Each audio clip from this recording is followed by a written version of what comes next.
समाज में किसी को भी धर्म के नाम पर लड़वाना बहुत आसान है, इसलिए उनको शिक्षित होना बहुत जरूरी है। फिल्म फूले के एंड में ये डायलॉग आता है और ये डायलॉग आज के संदर्भ में बहुत ही प्रासंगिक लगता है। ऐसा लगता है कि ये आज की कहानी है कहीं ना कहीं। नमस्कार, आदाब दोस्तों, कैसे हैं आप सभी? उम्मीद है आप सभी बहुत अच्छे होंगे। मैं भी बहुत अच्छी हूँ। आप देख रहे हैं मूवी मैजिक विद सायरा। हम बात करें फिल्म फूले की।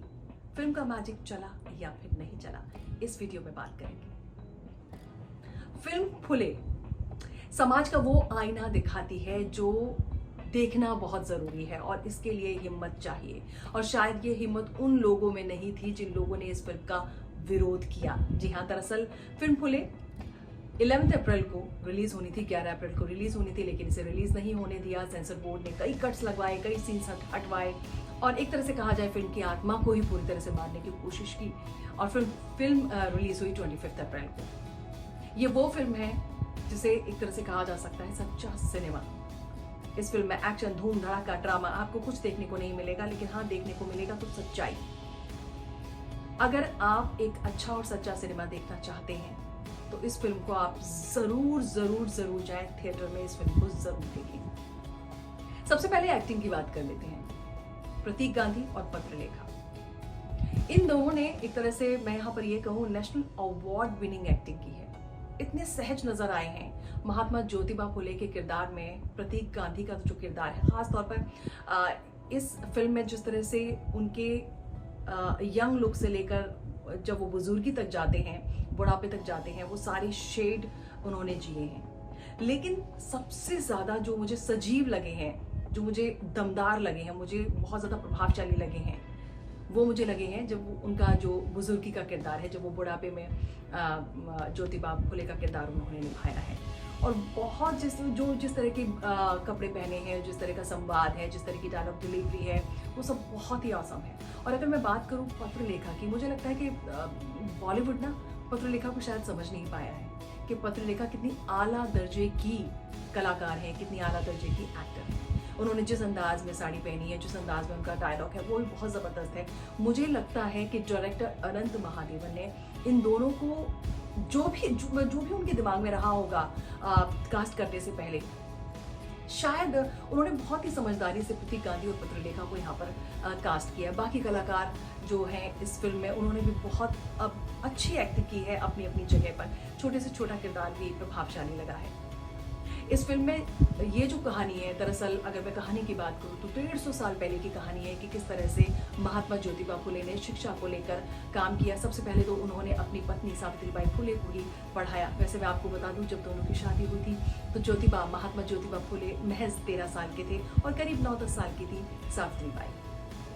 शादी की सबसे पहले उन्होंने शुरुआत की अपनी पत्नी से। उस वक्त शिक्षा पाना बहुत ही मुश्किल था।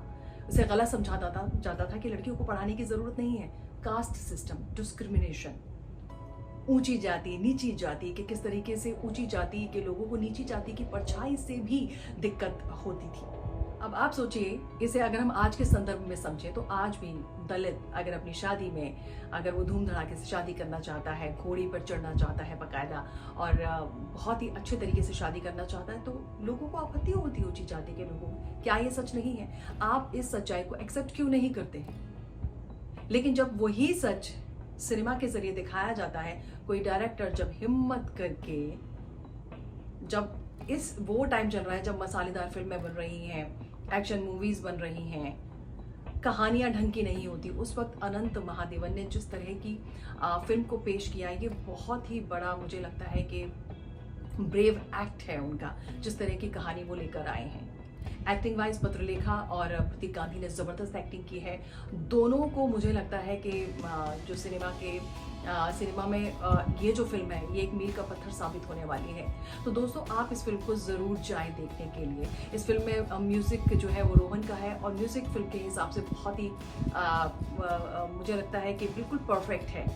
वो जो सीन्स हैं उनको इनहेंस करता है कहीं ना कहीं। तो कुल मिलाकर ओवरऑल अगर मैं इस फिल्म की बात करूं, पत्रलेखा और प्रतीक गांधी ने फिल्म फूले में अपनी एक जबरदस्त परफॉर्मेंस दी है। अनंत महादेवन ने जिस शिद्दत से इस फिल्म को बनाया है और ज़ाहिर सी बात है, मैं समझ सकती हूँ उनके दिल पर क्या गुजरी होगी जब फिल्म पर कई सारे कट्स लगाए गए और उसके बाद उसको रिलीज़ किया गया। आप सोचिए, जो कट्स लगाए गए हैं, अगर उसके साथ ये फिल्म रिलीज़ होती तो ये जो फिल्म है वो जितना हमें पसंद आई है, अगर मैं अपनी पसंद की बात करूँ तो मुझे ये फिल्म बहुत पसंद आई है।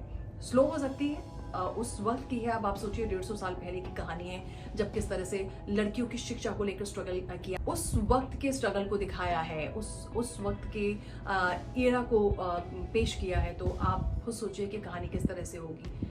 एक्शन आपको नहीं मिलेगा, कोई ड्रामा नहीं है, लेकिन हाँ, सच्चाई ज़रूर दिखाने की पूरी कोशिश की है अनंत महादेवन ने। अनंत महादेवन को आपने कई फिल्मों में देखा होगा। एक फिल्म का मैं एग्जांपल आपको यहाँ पर देना चाहूँगी, बाजीगर। शाहरुख खान के फादर का किरदार उन्होंने किया था। कई टीवी सीरियल्स में हमने अनंत महादेवन को देखा है और मराठी सिनेमा में बहुत ही बड़ी पैठ रखते हैं। बहुत ही ज़बरदस्त फिल्में उन्होंने वहाँ भी की हैं और हिंदी सिनेमा में। मुझे लगता है कि डायरेक्शन के मामले में वो बहुत ज़बरदस्त डायरेक्टर हैं और इस फिल्म को एक्नॉलेज करना बहुत ज़रूरी है। इस साल अगर देखा जाए, कई सारी फिल्में जिससे बहुत ज़्यादा एक्सपेक्टेशन थी वो पिट गई। सबसे ज़्यादा एक्सपेक्टेशन तो सलमान खान की फिल्म सिकंदर से थी, लेकिन वो नहीं चली। लेकिन जब कोई अच्छी कहानी आती है तो उस कहानी को डुबोने के लिए कई लोग खड़े हो जाते हैं। मुझे ये बात समझ में नहीं आती कि आज भी सच का सामना क्यों नहीं कर सकते। आप क्यों एक्सेप्ट नहीं करते हैं कि डिस्क्रिमिनेशन आज भी है। ये तो कहानी 150 साल पहले की है। सोचिए आपको कितनी आपत्ति है। और उस वक्त महात्मा ज्योतिबा फुले और सावित्रीबाई फुले ने किस तरीके से संघर्ष करके लड़कियों को शिक्षित किया।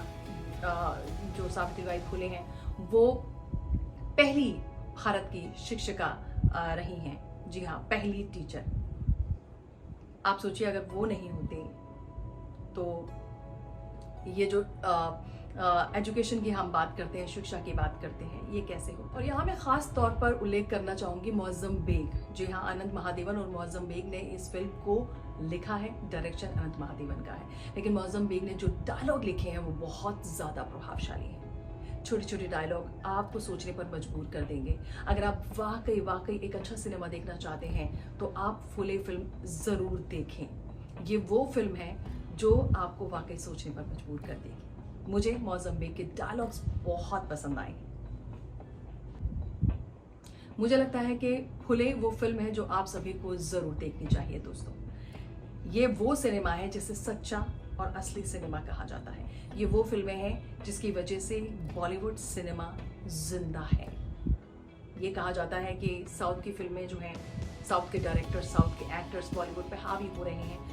हावी क्यों ना हो, आपके पास कहानी नहीं है, आपके पास अच्छे डायरेक्टर नहीं है, आपके पास वही घिसे पिटे गाने हैं, आपके पास वही नकल मार के आप स्क्रिप्ट बना रहे हैं, वही आप साउथ इंडिया की फिल्म को बनाकर रीमेक कर रहे हैं, लेकिन आपके पास ओरिजिनल क्या है, ये सोचना पड़ेगा आज के जो डायरेक्टर्स हैं, तभी शायद वो एक अच्छा सिनेमा दे पाएंगे। दोस्तों, अगर आपने ये फिल्म नहीं देखी है तो प्लीज़ ज़रूर जाएं, इस फिल्म को देखें और ये सोच के ना जाएं कि हमें बहुत एक्शन मिलने वाला है, रोमांटिक होगी और ऐसी होगी वैसी होगी। आप ये सोच के जाएं कि आप एक समाज की सच्चाई को देखने जा रहे हैं। महात्मा ज्योतिबा फुले की जिंदगी इसमें आप देखेंगे, सावित्रीबाई फुले का स्ट्रगल आप इसमें देखेंगे, अनंत महादेवन का डायरेक्शन आप इसमें देखेंगे, प्रतीक गांधी और पुत्रलेखा की जबरदस्त एक्टिंग देखेंगे। कुल मिलाकर ये वो फिल्म है जो समाज को आईना दिखाती है। अगर आप में ताकत है सच का सामना करने की तो ये फिल्म आप जरूर देखें। मुझे ये फिल्म बहुत पसंद आई है। अगर आपने देख ली है, कैसी लगी है, कमेंट बॉक्स में मुझे ज़रूर बताइएगा। अपना ख्याल रखें, मुलाकात होगी अगले वीडियो में। लेकिन जाने से पहले मेरा चैनल लाइक, सब्सक्राइब, शेयर ज़रूर कर लें। Take care.